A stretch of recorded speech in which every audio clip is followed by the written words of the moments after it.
Hey there, Damien, founder of Ketosource here, and I'm here to explain to you how to reduce spillage of the C8 MCT oil using the bottles. So it's a well-known issue. We've had for 2 years since we've had this product, and we've been doing everything to fix it permanently, and there have been some pretty big improvements. But unfortunately, because we have to buy really very large volumes of a pore fitting, which would eliminate it completely. I know exactly which pore would work, but we have to basically order hundreds of thousands of them in order to be able to order. They have very high minimum orders in order to get a cap that, a pore that would fit our bottles. So in the meantime, the solution we're currently looking at is potentially putting some of these in the boxes. So this is a pore, which what you do is you pop it in there and you can flip that up, and then you can just pour it out like that, and you should see there's no spillage there. So that's an option we're currently looking at. There's a variety of these we're looking at. This one I'm not as keen on. It has a couple of issues. This one so far is doing quite well. Let me know, would you like something like that in your box, and so that you can use it and avoid the spillage? So that's one solution. The other solutions we have, I'm going to show you. So when you get your box, you open it like this. Ta-da. This one hasn't been opened yet. And here we have a 500 milliliter PET plastic. So I'm going to take off this heat seal here. We don't actually include these anymore, this extra layer, because it's not necessary, because there's already two layers of tamper-proof protection. This was an extra one we used to add, but it's no longer needed. So your bottle shouldn't have that. So the next thing you do is you take off the cap. You hear the click when the tamper-proof comes off there. And then what you'll see is our heat seal, which is a piece of foil which is stuck to the top, and that prevents any leakage in shipping. So it's a new innovation we've added. And this is your friend, this guy, because what we're going to do is we're not going to rip it all off.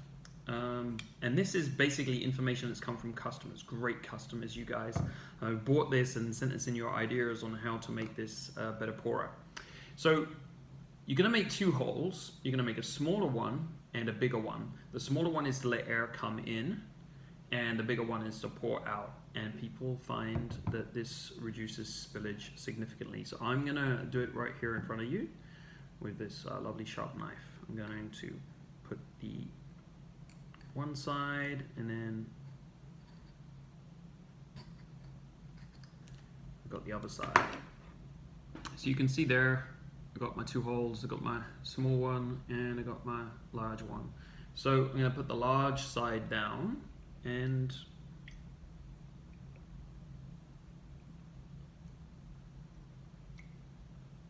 I don't know if you can see that, but there's no spillage. So hopefully that works for you guys. I'm not going to drink that. That's a lot. It's going to blast my ketones through the roof. Let's just try that on a spoon. This works really well. I like this solution. This is a temporary solution. Ultimately we want to fix the bottles for you guys, but in the meantime I wanted to make sure you had a practical method to avoid all spillage. So I think this works great. So you could do this with all of the bottles with this foil on. All of the bottles, so that's the 500 PET plastic, this one, the 1000 milliliter plastic again, and the 100 milliliter, which is plastic. Unfortunately, the glass one doesn't have this foil seal. So this is the glass one here. So that's why we're looking at these other options, like these pourers, to include. So I've solved it, or you guys have helped solve it, and I'm just spreading the information here for that one. Now, let me tell you the other things people have been doing. So I'm going to use this one because it doesn't have, take that out. I'm going to use this one because it doesn't have the additional pourer. Now, if you use a big spoon, I know you have to start with a teaspoon, but if you use a big spoon, it helps. And then basically a teaspoon is a third of the tablespoon. So it helps if you do it quicker than slower. So if you're trying to do a very small dose, sometimes it doesn't help. So we'll do this quickly. So that went okay, but as you can see, maybe the dose is a little bit more. I can't actually show you because it'll spill out here. But basically that's about half a tablespoon. So you might want to pour a little bit more back in, and you can do that without spillage. And now it's about a teaspoon. So I recommend that even if you're taking the teaspoon, that you actually use the large spoon. And if you do it relatively quickly, you can avoid any spillage there. Now, one other trick that has been communicated to us, actually by accident, is that what you can do is you can put any of the bottles in the fridge, and what happens is that it will solidify slightly because this has basically a very high freezing point, this oil.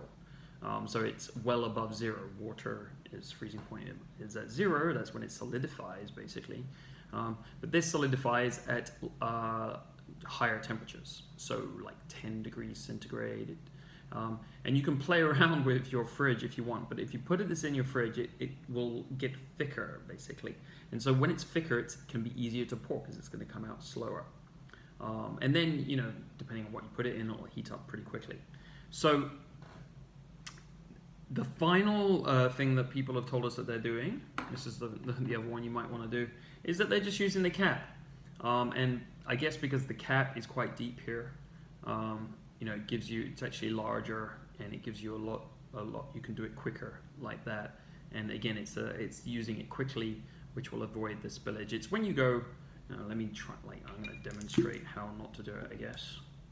Dun, dun, dun. Right, so if I do it really slowly, right, I can see there that a dribble came down. I'll do it fast. And there's nothing. There's nothing. So it is really related to the speed of the pour, and some people are using the cap. Now, I've given you 4 approaches there. I think the one I started with is the best.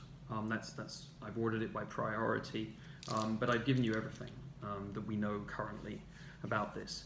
Ultimately, we're going to solve it by upgrading the packaging, the bottle, but it is tricky for the moment until we get to a certain sales volume, and then we'll be able to basically create a custom solution for it to make it invincible so that it just doesn't spill anymore.